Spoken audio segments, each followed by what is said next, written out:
Oh, my goodness, people. Are you ready for this show? Are you ready for this week? Because I am and Joe Raineri is. Why is that? What happened this weekend? We might need an 8-hour show just to get through it all. College football playoff, we're set in stone. Controversy, absolutely. Yesterday in the NFL, are the Chiefs dead and buried now with a loss on Sunday Night Football to the Houston Texans? So many hot topics, so many different ways to go, Joe. This is what we do on the early line. This is why you tune into the SportsGrid Network. We are ready to go, and I can't wait to get to these topics with you. There was so much, just so much to unpack with what happened over the last 72 hours. And listen, it's not over. It's only going to get crazier from here on out. So should be one heck of a Monday for us. I cannot wait to talk college football playoff talk with my guy, Joe Raineri. But before we get to that, people, it's a Monday. You had a long weekend. You need your cup of coffee. You need to get caffeinated. Here's Joe with the hottest topic of the day. Come on, Donnie. You know it. You know we got to talk about the College Football Playoff Committee. Well, here's the deal. We have officially entered the upside down, ladies and gentlemen. The College Football Playoff Committee has done the impossible. They have broken the sport of college football.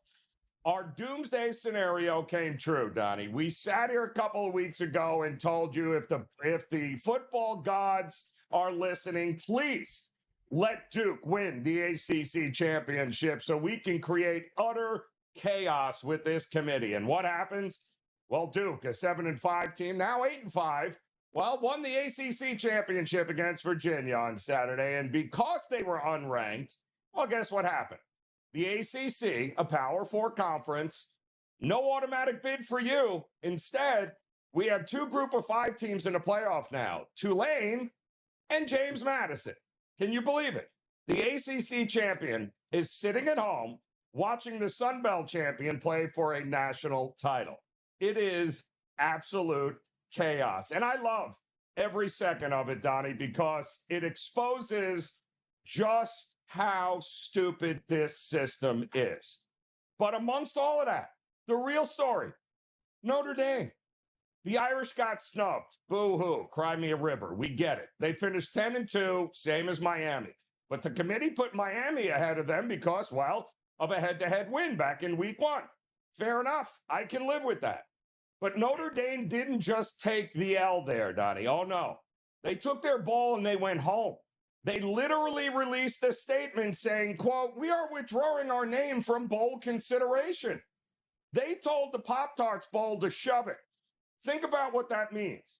One of the most storied programs in the history of the game just told us that if it's not the playoff, it's worthless. They're denying their seniors one last game. They're denying their young guys practice time for next season. While everyone else, by the way, all their competition will, they are telling the world that playing football for the sake of, I don't know, Donnie, playing football is no longer relevant. This is the monster the NCAA created. They told us the regular season mattered. They told us bowl games matter. But they built a system where it's apparently playoff or bust. And Notre Dame just showed us how true that really is. So congratulations to the committee, the TV networks, the sponsors. You got your 12-team bracket. You got your TV money. But you also, at the same time, just killed the soul of this sport.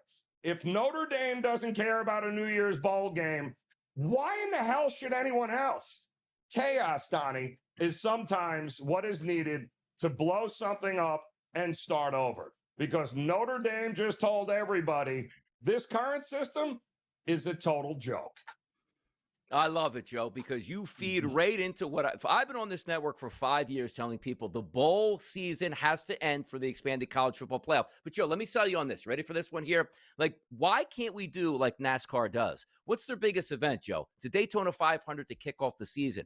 Why can't we have bowls in week 0? You might say, oh, Don, that's the stupid aside, but think about it, Joe. Let's just say we have conferences almost like the ACC and the SEC in basketball play that little go back and forth. Why can't we have the Peach Bowl played in August? You know what would happen?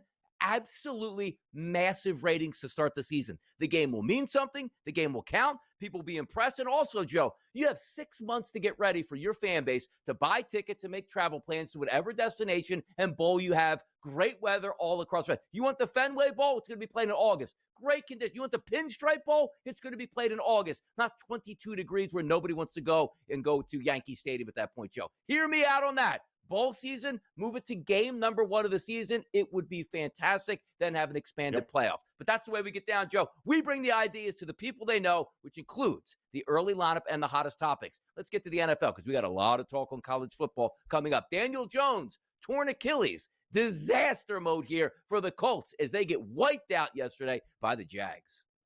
Yeah, and suddenly the Colts are like in full-blown panic mode now because what are they going to do? Well, they'll say something. Riley Leonard didn't look terrible in relief. I did not look terrible, but some of that might have been that he was just as mad for Notre Dame as a lot of other former players might have been. But the reality is, listen, there is no, Richardson there. He's not available. So it's going to be Ryan Leonard or bust. Maybe they rally around. Maybe they don't. But, boy, there is a free fall happening with Indy right now.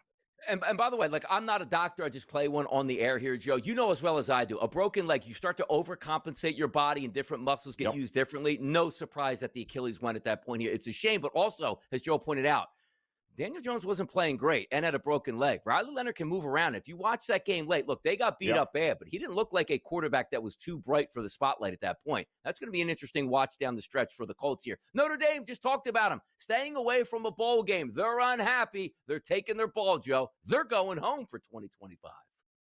Chaos, Donnie. That's for things to change, sometimes that's exactly what you need. And maybe, if this was Northwestern or Wisconsin, nobody would care.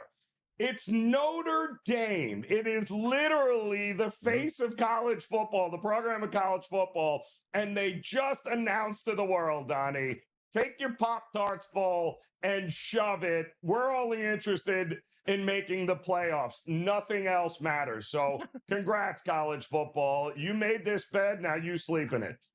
I'll tell you who made their bed and sleeping at the Washington Commanders season this year. They got to the NFC Championship last year. Now you have the fans probably saying, bring back the Dan Snyder regime. Well, maybe not at this point, but Daniels plays in a blowout yesterday. They don't score a point, and he injures the elbow again. You're like, Donnie, we said this weeks ago, do not put this kid in harm's way. He is your future with that offensive. Do not. And what they do? Put him in harm's way. Congratulations there, Dan Quinn and the Washington Commanders. Unreal. Same game as well. Zach Ertz, that blanket over the middle. Looks like he's going to be down with a bad injury for the rest of the year. And that could make up his career, Joe. Getting hit in the knee at that age, getting an ACL. Not a good one. No, not. I mean, one of the truly good guys, too, man. Former Eagle, Donnie, you know that. Unfortunate hit in the way it happened. That's for sure. He was still producing, too, at a really high level. How about the Kansas City Chiefs? They're not going to be producing. They might as well take their ball and go home because their chances to make the playoffs got crushed last night with a loss, 20-10 at home to that devastating defense of the Houston Texans.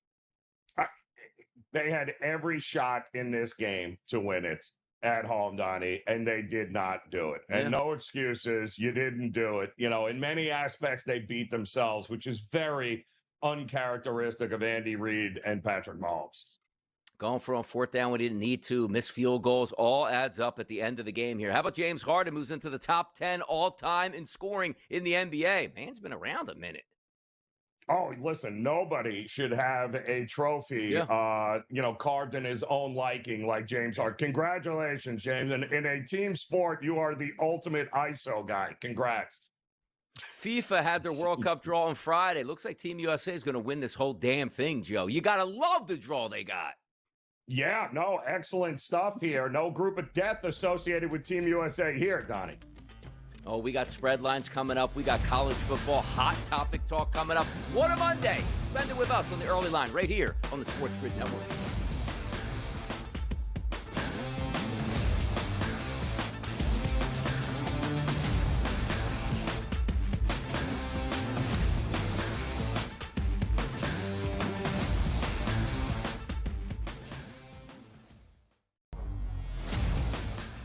Take a look at it. You say, all right, well, can they do this? But the one thing I know, every year I love the SEC championship game. Like this year, we're going to get a pretty good treat in the Big Ten because you have Indiana and Ohio State. But every single year, it's never like I don't have to watch that, because the reason I bring that up is there's a game that's going to be on 8 o'clock that probably should just be played at midnight or 1 a.m.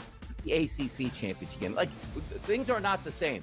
The Early Line, only on SportsGrid. Splash Brothers? How about the Curry Brothers? Curry Brothers have been reunited, folks, as Seth Curry has signed for the rest of the year, according to Shams Charania. This is a good sign for a Warriors team for what they need off the bench. Coming off a career year where he shot 45.6% from three. He is a career 43.3% shooter from three-point range. Pro basketball today, only on SportsGrid. You've got an 18-1-6 hockey team. You've got a 10-2 football team. So the best record in hockey, the best record in football, and top 5 in the NBA with Jokic and the gang, and the Nuggets at 14-6. And I'm saying to myself, what other town comes close to that? The Craig Carton Show, only on SportsGrid. Chris Beard said, I can just play different players. And kudos to Chris Beard. NIL does not matter. Recruiting rankings don't matter. Who your AAU coaches doesn't matter. At the end of the day as a coach, your loyalty is to your school. Your loyalty is to all the kids in the program. College basketball today, only on SportsGrid.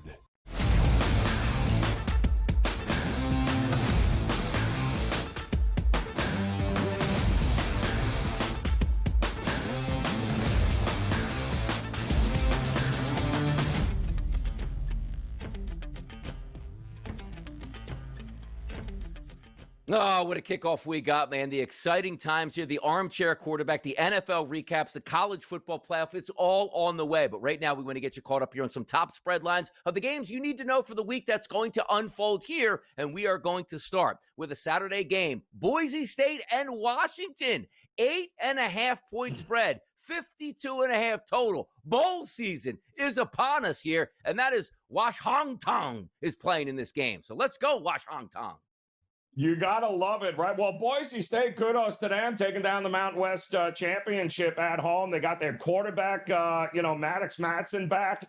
And boy, oh boy, they looked pretty invincible over UNLV. Washington, of course, it's been a little while since they played, but they do have a lot to be excited about moving forward, providing that Jed Fish and company there are able to continue to afford their young quarterback Williams and a lot of those other weapons there. But let me preface this by saying, be very careful here with betting some of these bowl games early, simply because you got to make sure you know who's in it. Now, when you got teams like Boise State and Washington, there may not be a whole lot of guys that are opting out because they want to go and wait for the NFL draft. So some of these games you're going to be okay in. But we are starting to see a little bit of over money come in on this one, and I agree with it here. Listen, Boise State, with their starting quarterback, as you can see against UNLV, it's a very dangerous team here, and they have a history of not caring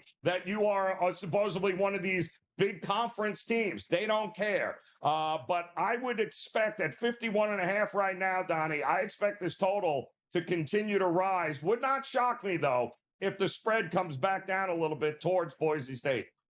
How about that? Army-Navy shaping up this Saturday, the 13th here. Opening line, -3.5 is a look ahead, Joe. Now we're seeing it blistered up to 6.5 and 6s, depending on where you're shopping at. And as always, a low total this one. The 39.5s have dropped to 38.5 because we usually get 15 play drives that eat up 8 minutes and have a field goal attempt from 32 yards go wide left in these ones. Army-Navy, what's your spread line here this weekend? Well, they used to be, Donnie, right? This game every year, didn't matter. It was an automatic under. Didn't care. Was it 32, 30? Don't care. Under. Automatic under, because the greatest way to defend the option is by running the option. And that's what makes these games so interesting. But like everything else in the sport, Donnie, the game has changed. And so have these two teams over the year. I am shocked that this opened up as low as it did, 4.5. And I get it. It's a rivalry game. It's Army, it's Navy. But Navy's offense is clearly heads and tails above what Army is. The fact that you can get this under a touchdown is head scratching to me. All Navy, because I don't see any Army money coming in by the time we get to kick here. More bowl games, Joe. Old Dominion going to take on South Florida. That line opened up at 6.5. You see most outlets still at 6.5. Some even have crept up to 7 at this point right now, and a total of 56.5. Different coaches coaching these games. ODU, how motivated is South Florida? South Florida's a new coach. Their coach left. What's the spread line for this one, Joe? Well, you're right? So now we've got you got Old Dominion, who is always going to play with a chip on their shoulder, Donnie. And we love this team this year. They absolutely took no prisoners. They have one of the best young quarterbacks nobody has heard of in the sport, and Colton Joseph here. The kid is an absolute monster. Byram there for South Florida, also great. But the problem is, once the coach left for South Florida for Auburn, you don't know what you're going to get. You don't know who's opting out, who is not. But I can tell you right now, if Old Dominion keeps its core ready to go and Colton Joseph is under center, then I would wait. I would get as many points as possible and back ODU in this spot, because I think they're going to come out with a point to prove. Monday Night Football, a massive game in the AFC and the NFC standings here. The Philadelphia Eagles travel to Los Angeles today to take on Jalen Hurts, Justin Herbert, Chargers at home. We'll see if the Eagles have more fans actually on a coast-to-coast travel day than the Chargers have. But how about this, Joe? The 3.5s that we saw the opening line at, now we're seeing it down to 1.5s and 2s in the marketplace. 41.5 listed as the total tonight. Justin Herbert, broken hand, non-throwing hand. Jalen Hurts looking to get that offense untracked in this one. No Jalen Carter for the Philadelphia Eagles. How does this one play out, and what's your spread line tonight, Joe? Well, it's interesting, Donnie, right? Because we're still seeing tickets and money on Philadelphia, and yet the line keeps moving towards the Chargers. So it's clear that there is certainly the bigger, more influential bettors are not, they're out on Philadelphia in this spot, traveling across the country to take on the Chargers. And really it comes down to, here we are in week 14, Donnie. Are you what we see? Can we believe our eyes with this offense or not? Keep an eye on the Chargers and who's going to be available to them in the backfield. Is Hampton going to go here? We know they have issues on the offensive line. The total is fascinating to me. This looks a lot like the same total we just had last night, Donnie, with Kansas City and Houston. Two teams probably much better defensively than offensively. Could this be another one of these 2013 games? The market seems to think so. Nick Sirianni supposedly more involved in the offense this weekend. We'll see if some things change, but also if that offensive line doesn't block, you're not going to move the football for the Philadelphia Eagles. I don't care cold weather conditions or dome conditions, as it turns out. But also from a Cowboys perspective, you need an Eagles loss tonight, because if the Eagles win tonight, they got the Raiders next week at home. That's going to be another win. Yep. 2 games still left against Washington, who's basically waving the white flag at this point. So you need an Eagles loss tonight. The NBA, they're going to be playing tonight, Joe. The Suns traveling to take on the Minnesota Timberwolves. This line opened up overnight at 9.5, still sits at 9.5 in a total, Joe, down from the opening number, 227.5. Live, we're down to 224.5, dropping by the minute. What's your spread line here for this one? Yeah, we got ourselves a light slate here tonight before, of course, we get the knockout rounds there in the NBA Cup action this week. But I'm kind of with you, Don. I'm a little shocked that the total has been getting bet down and continues to be. Maybe a little more focus on defense. Phoenix still doesn't have Devin Booker available to him, but they have been feisty. This could be much more of a rock fight than any sort of high-scoring affair. So I agree with the move to the under, but I would only look to take the points in Phoenix in this one. Only 3 games, Joe, on the slate tonight here. 2 games on the Tuesday. Are we in the Cup? Why do we have such a slim week this week, Joe? Cup. There you go. The Cup this week. Yep. Wasting time on the Cup, Joe. Let's not waste any more time. We got multiple scenarios in college to cover. Don't you go anywhere. We're about to start yelling.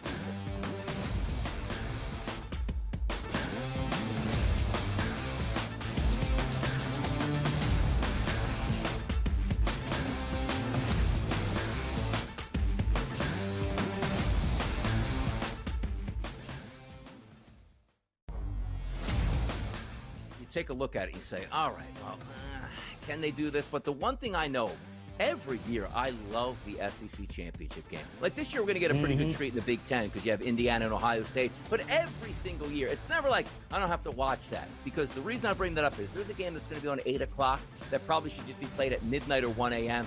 The ACC championship game. Like, things are not the same. The Early Line, only on SportsGrid.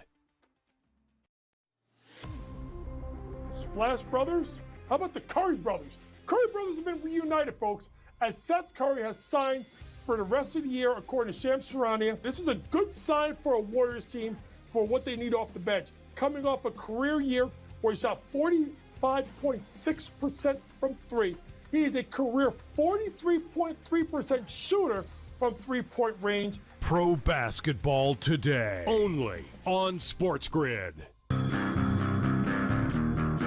You've got an 18-1-6 hockey team.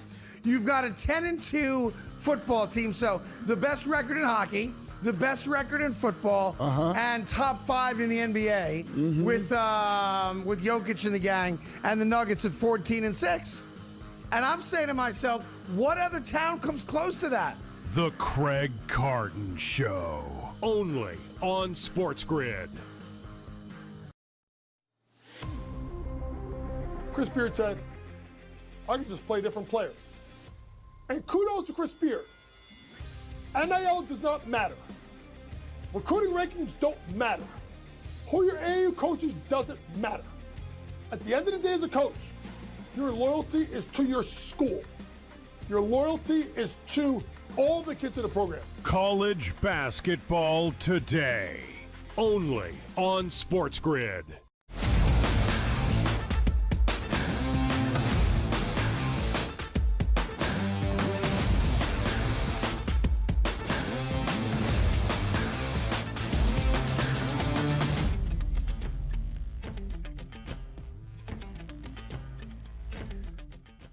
Let's get saucy about Saturday, people. The college football playoff, it is set. But the fact of the matter is, how did we get here? Because Joe and I have been talking all college football season, good teams, bad teams, what we think is going to happen.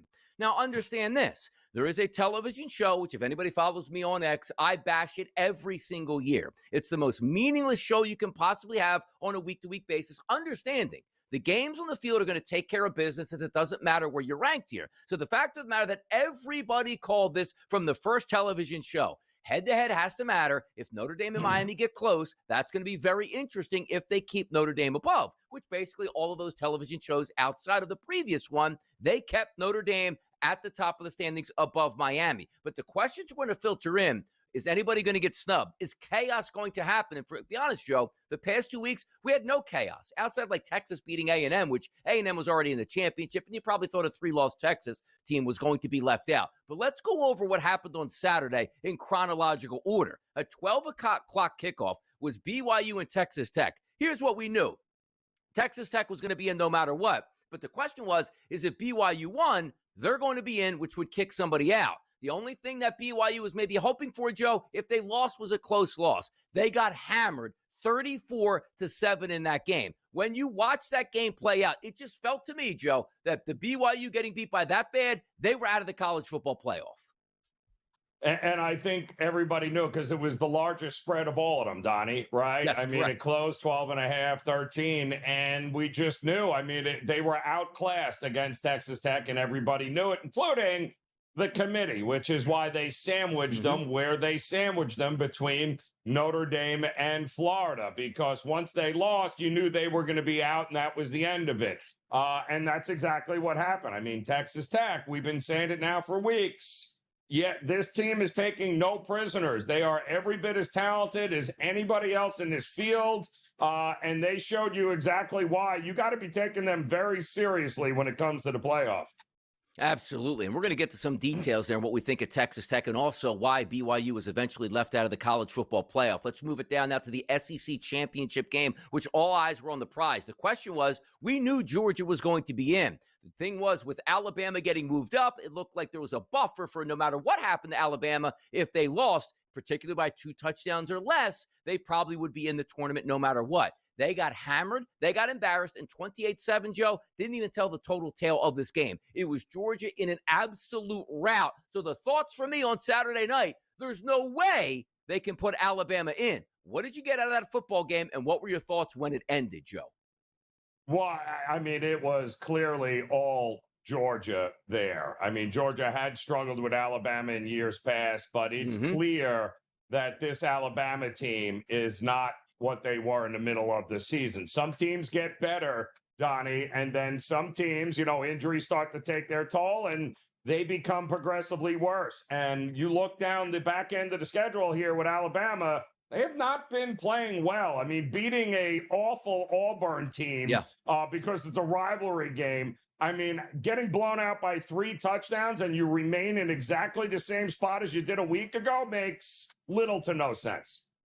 And then we head on again and say, all right, well, Georgia's going to be in. Can they get a number 2 seed? We'll get to the seeding in just a few moments. But we had the Big Ten championship game, which technically didn't mean a lot, but I was using it as a measuring stick. How good is Ohio State? They didn't play a great schedule. How good is Indiana? They didn't play a great schedule. 13-10, extremely low scoring, but this gave you a glimpse that Indiana is for real. I didn't think they were particularly great on offense. Why? Because Ohio State is a great defense. But the same thing with Ohio State. I think more people were saying, like, you know what? What are we getting defensively out of Indiana? They were tremendous in that football game. 13-10, the number 1 overall seed, Joe. Indiana got it, and they deserved it as they head towards the playoff.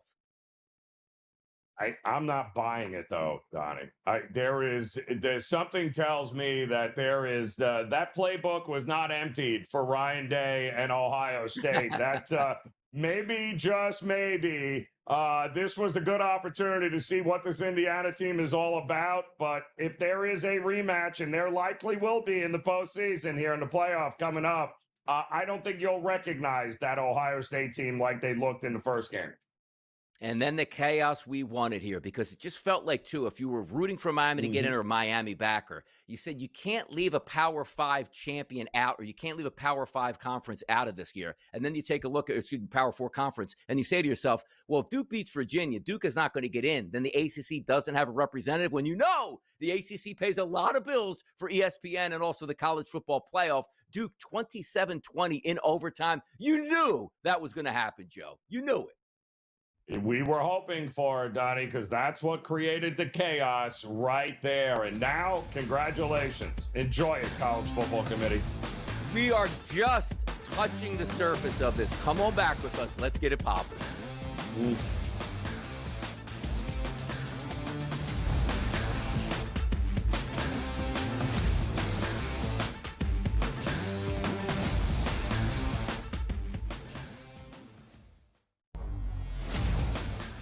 Take a look at it, you say, all right, well, can they do this? But the one thing I know, every year I love the SEC championship game. Like this year, we're going to get a pretty good treat in the Big Ten because you have Indiana and Ohio State. But every single year, it's never like I don't have to watch that, because the reason I bring that up is there's a game that's going to be on 8 o'clock that probably should just be played at midnight or 1 a.m. The ACC championship game. Like, things are not the same.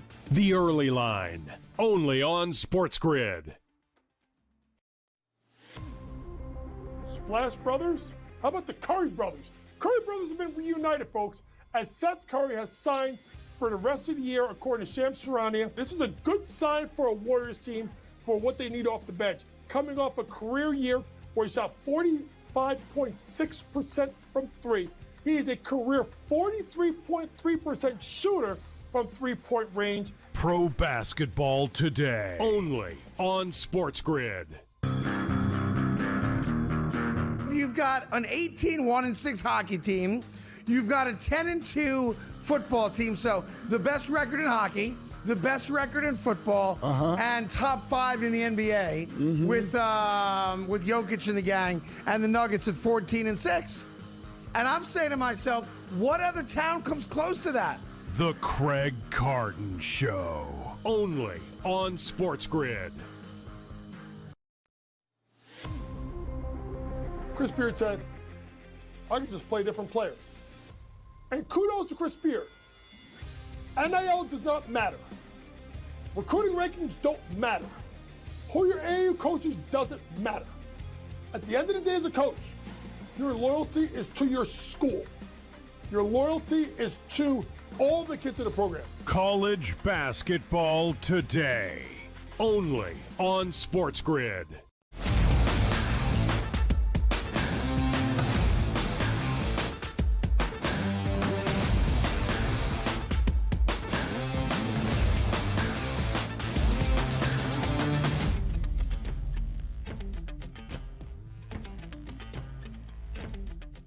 All right. Yesterday at 12 o'clock noon, there was a college football show. And by the way, they took way too long getting to the actual seedings themselves. You're supposed to give us what it is, then talk for the next 3 hours on how it turned out. But the question was going to be, of course, who's in, who's out. We knew the top 8 that were in, and Oklahoma would fall into that 8 spot. But then the questions would be who's 9, who's 10, who's 11, who's 12, and so forth. And we also thought Duke wasn't getting in, so 2 G5s could get in, and they did. But the question centered on, Joe, which we like to watch, and sometimes I have faith in humanity. I thought Florida State never should have been in the college football playoff, and they proved us right by getting beat by 60 points by Georgia. That team was dead and buried. They couldn't move the football. They weren't one of the best 4 teams in the country if you lost your quarterback. Now, times have changed because you have more teams in the playoff, and if Florida State played in a 12-team playoff, they would have made it there. But they weren't good enough to be in the top 4, and they proved that in the bowl game by getting embarrassed, and their team, quite frankly, in university has never recovered as they continue to embarrass themselves. Side point here.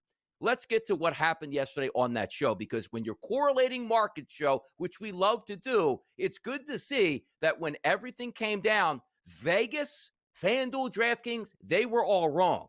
Right up until the show, you watch some of the numbers go, Joe. Miami was as low as, let's just call it a plus 130 to make the college football playoff. And within minutes, 15 minutes, 10 minutes, 5 minutes before that show kicked off, Miami's odds got progressively worse. So I'm tweeting out, this is probably not a good look for Miami. They're probably out. Somebody knows already. The graphics guy knows. You even had, Joe, because I know you were watching, Joey Galloway opening up that thing when they threw it to him on the show, basically told you Miami is out. So I'm like, wow, he just tipped it right there at this point. Notre Dame was a minus 3,000 to make the college football playoff before that show began. Notre Dame ended up getting left out, Joe. So before we go to the seedings and what was right and wrong, how did you feel about the odds shifting here before that show? And we actually got totally shocked. I don't know that I wasn't shocked that Miami got it. And here's why I wasn't shocked. Yeah. Because of that last show and how ridiculous it was that they moved Alabama up to 9 and they sandwiched BYU. All Miami did was go and beat a top 25 team, pulverized them in a place they couldn't win, right, Donnie? Because Miami can't win in 30 degrees. Oh, my goodness, Pitt's going to – yeah, how did that work? They beat them worse than Notre Dame beat them. And yet they landed exactly the same spot that it stunk altogether from the last one. They were looking for a reason and covering their own you-know-what, right? CYA is what that committee was doing because they had a feeling that, hey, listen, if BYU beats Texas Tech, we don't have to have this argument BYU is in, right? But if BYU is to lose and the unthinkable happens, well, we'll always have the head-to-head with Miami against Indiana. There's no way to dispel the head-to-head. If it came down to it, it always had to be Miami. As much as they love Notre Dame, and Notre Dame is the cash cow, if it came down to Miami, one spot between Miami and Notre Dame, there is no reasonable explanation that Miami, since they had the head-to-head win, should not have been in. And ultimately, the way it all fell down, that's ultimately what it came down to. Exactly. And the only way, Joe, that we got in trouble as watching that show is because they weren't giving you proper explanations. But as Joe points out, he is 1,000% correct.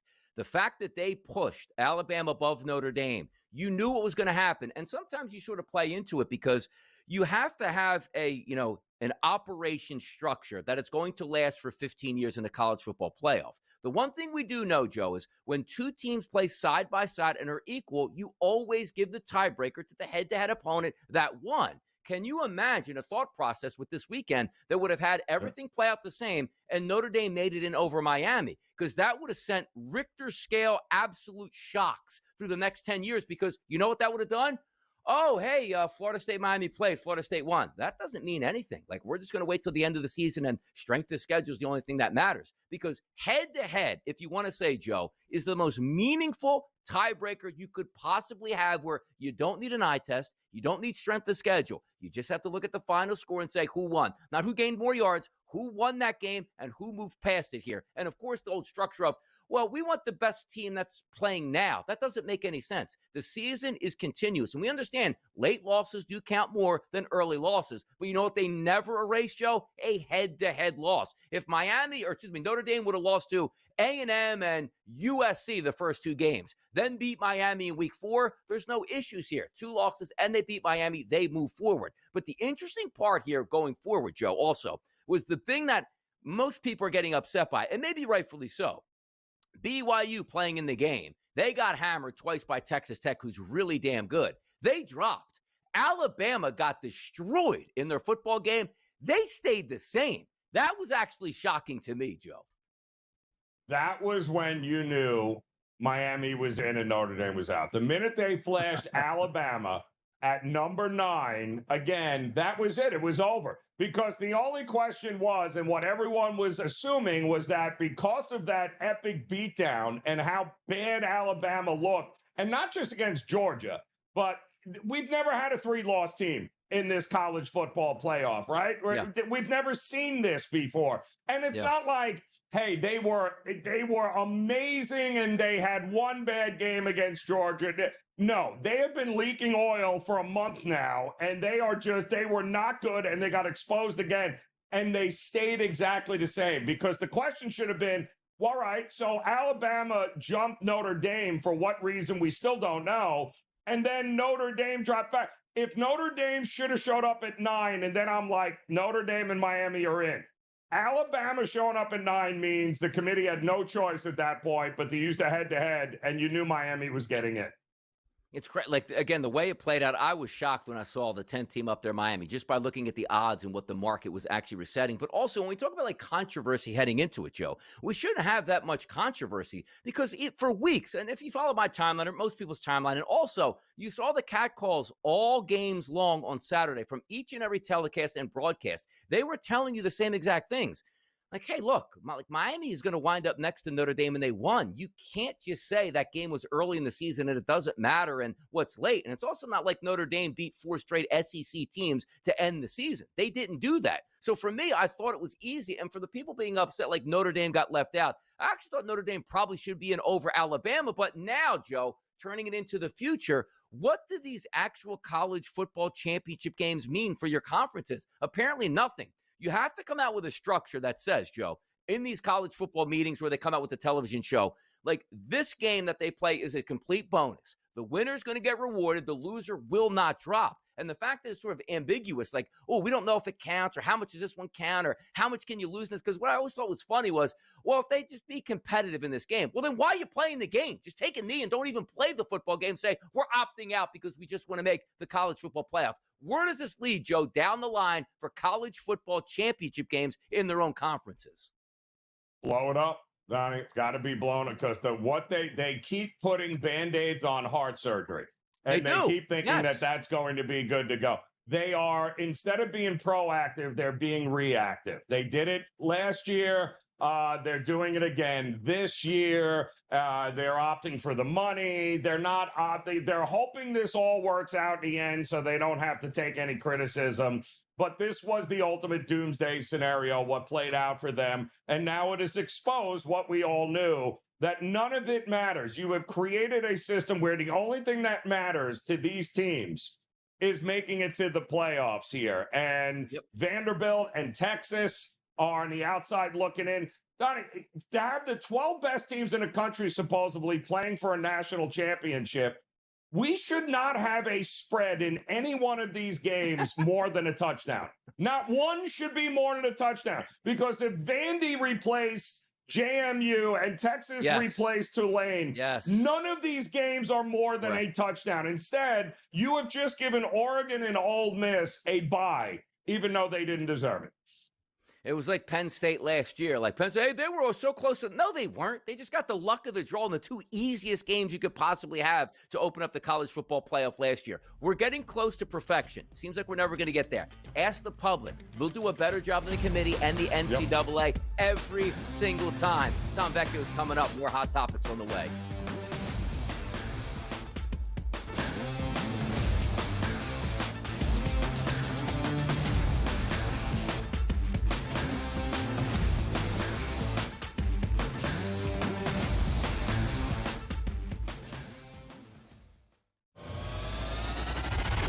You're a 1 o'clock guy again, huh?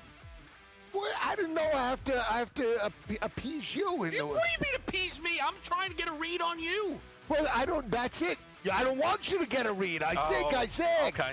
What are you? You're on me like flies on rice. Well, I once watched you destroy an NFL team's season because you zagged so hard in the Best Bet segment. Pro Football Today, only on SportsGrid. The New England Patriots with Drake May, the Indianapolis Colts, who haven't had like recent success, maybe not so young, but not, they haven't had playoff success. Right. The Jags, it's a very fresh playoff picture, so to speak. And Chargers hanging on right now to that 5. And Kansas City, Scott, they're going to need to beat the Houston Texans on Sunday night. Now it's real. Yeah. They lose this game, they're not making the playoffs. In-game live, only on SportsGrid.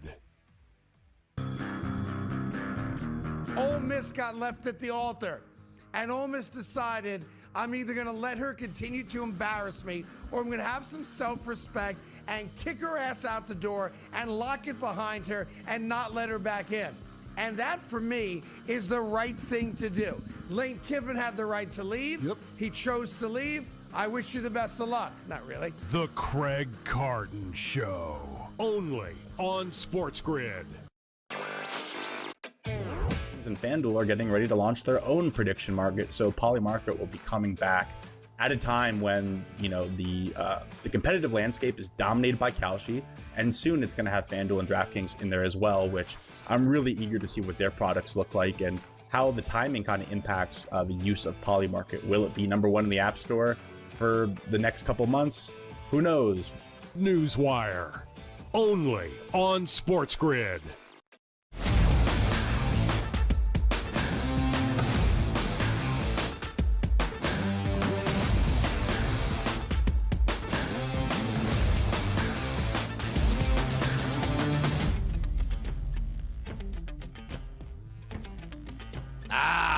Boy, we are just getting started on Armchair Quarterback Monday. College football playoff, absolutely hot topics continue, and we'll get to those in just a few moments as well. But let's get some hardcore action right now on the football field.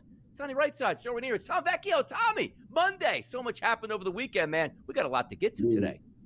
We got a lot to get to today. Yeah, we do. More injuries, playoff spots being taken away over the weekend. I will say tonight's game is really interesting from a number of different perspectives. The total is interesting. The injuries that we're having with players coming back, there's a ton to discuss.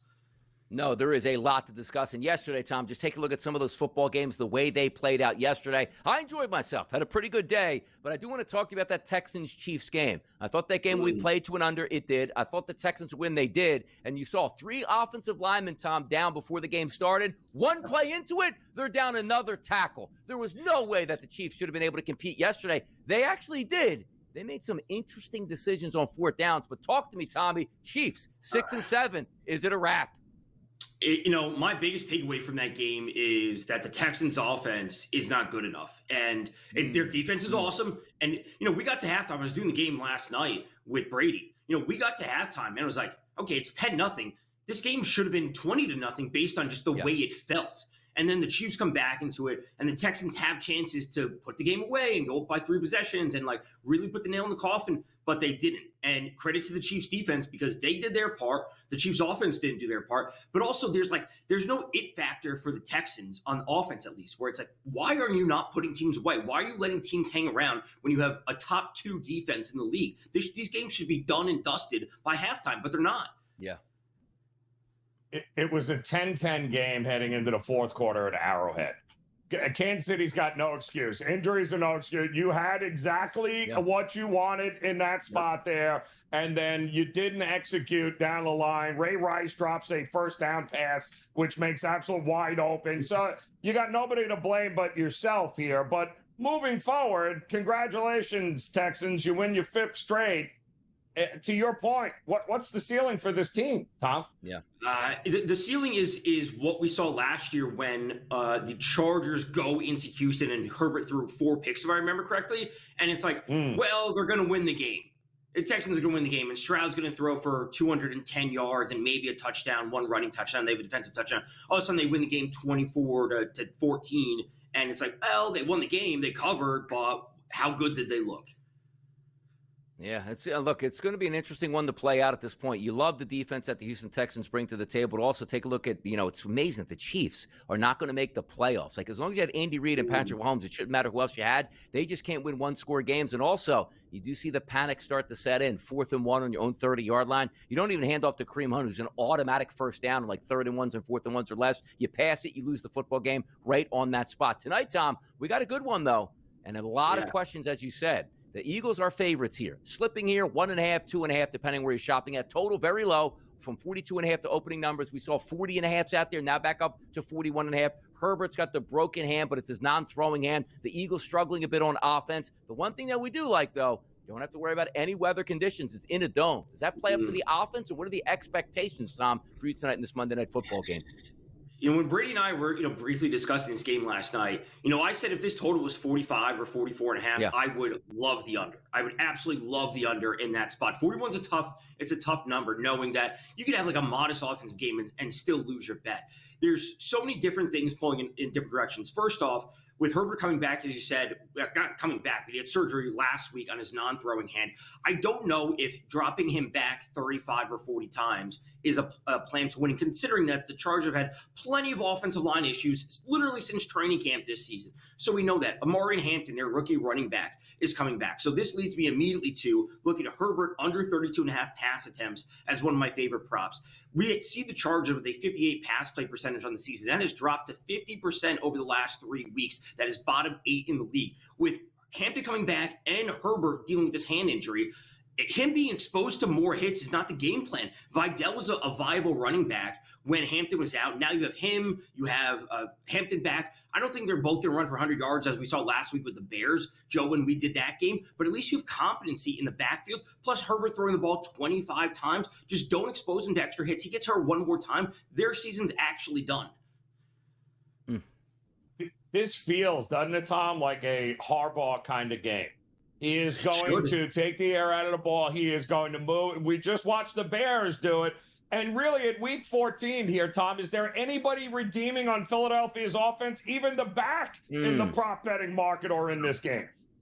To me, it would be A.J. Brown. That's the only player that I like this week. We could talk about the off-field things. We could talk about the locker room, the quotes, this, the that. Realistically, he's had 300-plus yard games over his last 5. So I like him over 60.5 receiving yards. He's too good of a player for them not to get the ball to. And we got to remember, the Eagles of where they've been slipping, this is not like they have the first seed or the division locked up at this point. I know the Cowboys lost, but it's actually not over for the Cowboys. So this has to still be a very, very rational and smart, straightforward game from the Eagles. Also, Tom, play this angle for me because we watched so many times. Like yesterday in Buffalo, you knew it was going to be up to Josh Allen in the snow. If I have to move the football with my legs, I'm going to do it. Let me ask you this question on Jalen Hurts. He hasn't run as much this season as we've seen in the past because the Philadelphia Eagles don't really run much read option anymore. Now that you're talking about a team that's looking to make it into the playoffs, win your division, I see Jalen Hurts at 29.5. Nick Sirianni more influenced here this week, as they're saying, in practice and also in the meeting rooms of what the offense is going to look like. Talk to me about Jalen Hurts' angle tonight, at least with his legs at 29.5. I don't mind it, but frankly, seeing 223.5 passing plus rushing, that I really do like, where he should be able to move the ball effectively in the air, at least somewhat. But, you give me 30-ish yards on the ground, which would be like a super, obviously, sweaty just rushing, but you add in the potential for him to even throwing for 225 plus just in the air, isn't a game that we're going to write home about, but it still gets you over that number. So I would prefer the passing plus rushing. 223 seems like a very, very doable line for him. Tom, well, we love talking about here. I'll hit you this quickly. The touchdown scores tonight. Every single player, at least on FanDuel, is plus money tonight with a total of around 41. Any thoughts early? Because you know where I go in the double up with the Eagles. Where are you going tonight? Any thoughts? I would say Ladd, McConkey plus Johnston or something like that. Ladd plus Gadsden. Two receiving options from the Chargers. I'm telling you, pick 2 for the Eagles, 2 for the Chargers. You got a payday. That's Tom Vecchio. He's used to getting paydays here. Donnie Rightside, Joe Raineri. We will be right back after this short break. Don't go anywhere.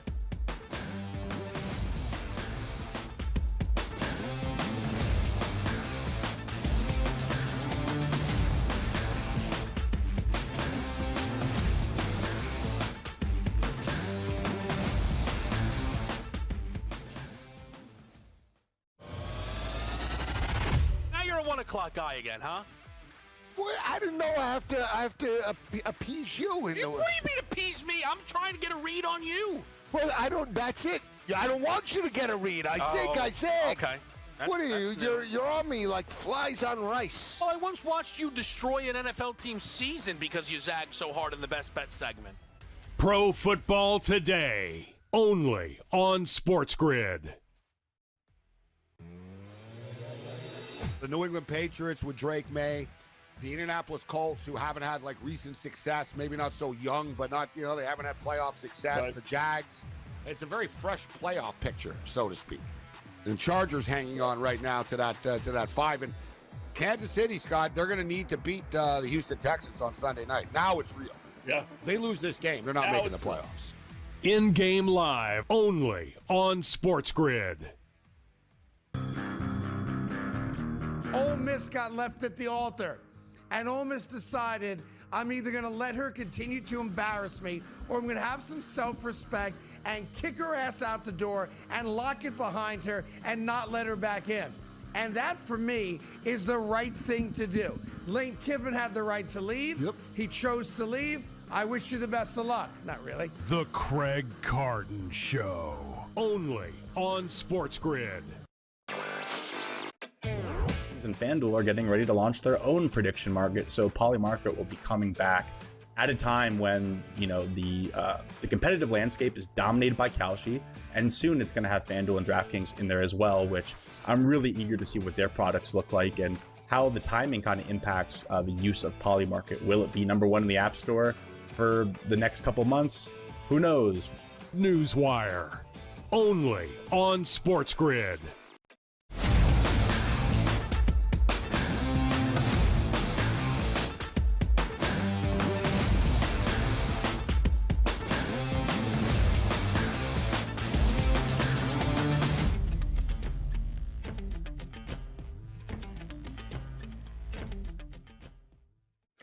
Eagles tonight, Chargers tonight, live from LA. And by the way, Joe, is this one of those slime time, Nickelodeon games, I believe, cartoon? Will you be watching this on the live feed, Joe, or the cartoon feed, I believe, tonight?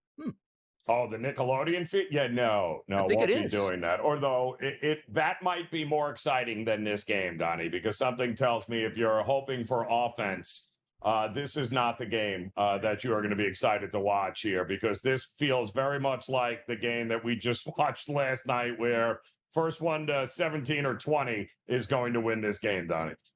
Yeah, 2 8-4 football teams going to get it underway tonight. And by the way, just looking at the standings here, the Chargers sit at 8-4 in the 6th spot right now. They dropped to 8-5. Now you bring in the Texans, who won last night, and also the Colts, who are struggling here. And it starts to say, all right, now you're in a fight. A win by either one of these teams would be massive, particularly for the Philadelphia Eagles, just to hold off the Cowboys. I believe the Eagles win tonight. That really shuts the door on the Dallas Cowboys. If they lose, sort of creeps that door open just a little.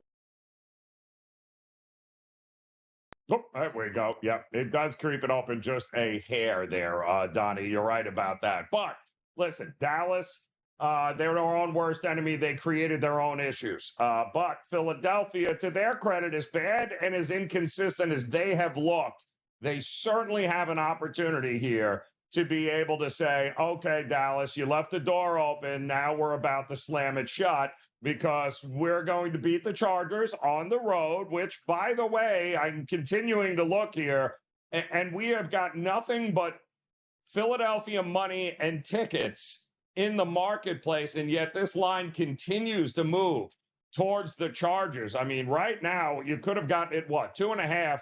now down to 1.5. The money line is also getting a ton of money right now. So, yes, while Philadelphia really controls its own destiny, this is not a great matchup for them given the current state of this offense. And we had just mentioned, no Lane Johnson. Both of these teams are missing two of the most valuable starting tackles in the NFL. Joe Alt out for the Chargers. They've had to deal with that all year long. And Lane Johnson for the Eagles. And he is not walking through that door anytime soon. And we have seen how much Lane Johnson means to the offense of the Eagles is crazy. Absolutely crazy. Just ask Saquon Barkley how much and how valuable it is. Ask Jalen Hurts. The numbers, they drop almost a full yard per play worse when Lane Johnson is not on the field. They can't run. They're having trouble in the passing game. Everything looks disjointed. Now on the other side, you don't have Jalen Carter, who is one of the better run stoppers in the NFL, one of the top 5 run stoppers in the NFL. And now he's not going to be here because we told you earlier last week that somehow he had surgery on both shoulders and he's going to miss at least a month. So now they're coming off a game in which the Chicago Bears ran it right down their throat. They're taking on a Chargers team with a head coach in Jim Harbaugh that knows what the blueprint is now for the Eagles, who are going to miss their best run stopper. It doesn't shock me that the money is coming in on the Chargers and has been all week. The public looks at this Philadelphia team and still sees a world champion. But the influential bettors are looking at this team and going, it's week 14. The idea that they are just going to flip a switch right now and everything is going to be well with this offense, it's not going to happen. They're talented on paper, but they are about as disjointed a team right now with this much talent that we have seen in a long time. Now they got to go cross country, play on a Monday night. Harbaugh has dominated Monday Night Football here, not to mention the Chargers in a very good spot, even though Herbert had that surgery on his non-throwing hand there. I don't think it's going to be a problem one way or the other. He has always said he's going to be available here. We knew he was going to be available here. Heck, he broke that hand and was still available in that Raider game, came back in. So you weren't keeping Herbert out. The big question I have is now if Hampton is back, Vidal is almost untackled. You can't tackle the guy. There's missed tackles all over the place with this guy in the backfield with Kamani Vidal. This all of a sudden now, one of the weak parts might be one of the best parts for the Chargers here with this running game. So there's a lot to like about the Chargers. There's still far too many questions with Philadelphia. And Dallas is sitting at home, to Donnie's point.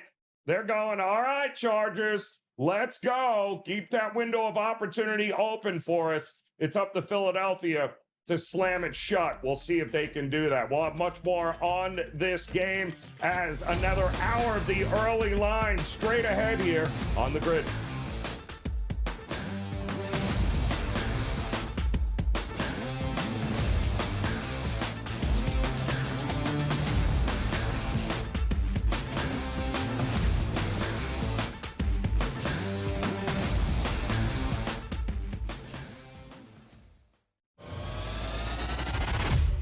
O'clock guy again, huh? Well, I didn't know I have to appease you. What do you mean appease me? I'm trying to get a read on you. Well, that's it. I don't want you to get a read. I said. Okay. What are you? You're on me like flies on rice. Well, I once watched you destroy an NFL team's season because you zagged so hard in the best bet segment. Pro Football Today, only on SportsGrid. The New England Patriots with Drake May, the Indianapolis Colts, who haven't had recent success, maybe not so young, but not, they haven't had playoff success. Right. The Jags, it's a very fresh playoff picture, so to speak. The Chargers hanging on right now to that 5. And Kansas City, Scott, they're going to need to beat the Houston Texans on Sunday night. Now it's real. Yeah. They lose this game, they're not making the playoffs. In-game live, only on SportsGrid. Ole Miss got left at the altar, and Ole Miss decided, I'm either going to let her continue to embarrass me or I'm going to have some self-respect and kick her ass out the door and lock it behind her and not let her back in. And that, for me, is the right thing to do. Lane Kiffin had the right to leave. Yep. He chose to leave. I wish you the best of luck. Not really. The Craig Carton Show. Only on SportsGrid. And FanDuel are getting ready to launch their own prediction market, so Polymarket will be coming back at a time when, you know, the competitive landscape is dominated by Kalshi, and soon it's going to have FanDuel and DraftKings in there as well, which I'm really eager to see what their products look like and how the timing kind of impacts the use of Polymarket. Will it be number one in the App Store for the next couple months? Who knows? Newswire. Only on SportsGrid.